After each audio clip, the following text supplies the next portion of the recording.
Hello, I'm Eugenia Tenkorang. Coming up in today's edition, lawyers for convicted Moon CFM trio to petition President Mahama over their custodial sentencing. The details of this story and more on today's edition of Citi News Daily on Citi TV.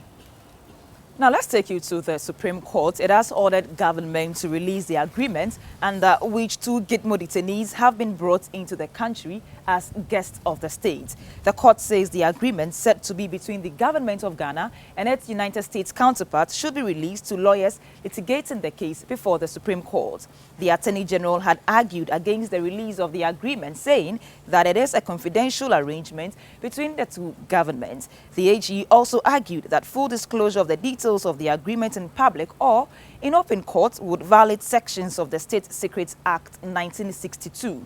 But the Supreme Court disagreed, insisting that releasing the details will in no way undermine national security.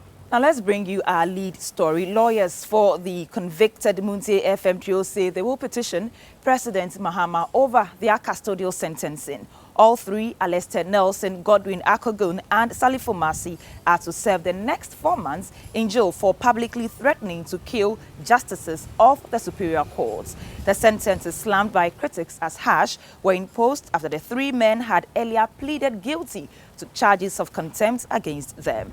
Judge Lowe, one of the lawyers for the three convicts, said they intend to ask the president to use his powers under the Constitution to pardon all three men. Meanwhile, some NDC supporters are demanding the immediate release of the three convicts. The supporters, numbering about 30, are calling on President John Mahama to issue an executive order for the release of the three men or risk losing this year's election. They thronged the party's headquarters in Accra earlier today to make their demands. Moving on, over 1,000 women belonging to the group Women for Change took to the streets of Accra today in a peaceful march to proclaim their support for the New Patriotic Party and its flag bearer, Nana Akuffo Addo. According to the women, the mismanagement of the national economy by the Mahama-led administration is another reason why Ghanaians must stand up for change. They also appeal to party sympathizers to go check their names in the ongoing exhibition exercise of the voter register so they will not be disenfranchised. The float, which began at Obra Sports at the Kwame Nkrumah Circle, went through Adabraka Asylum Down and ended at the Accra Sports Stadium. Speaking to Citi News Daily, Public Relations Officer of the group, Frances Essiem, said this morning's float is part of activities to mobilize women at the grassroots for change.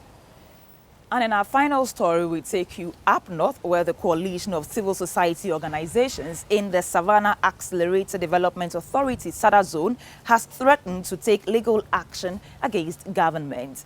The action will seek to compel the government to release budgetary allocations approved for the authority by Parliament. According to the group, government's continuous failure to adequately resource SADA has made it difficult for the authority to create jobs and reduce poverty in the SADA zones of the country. And on that note, we end today's edition of Citi News Daily on Citi TV. My name is Eugenia Tenkorang.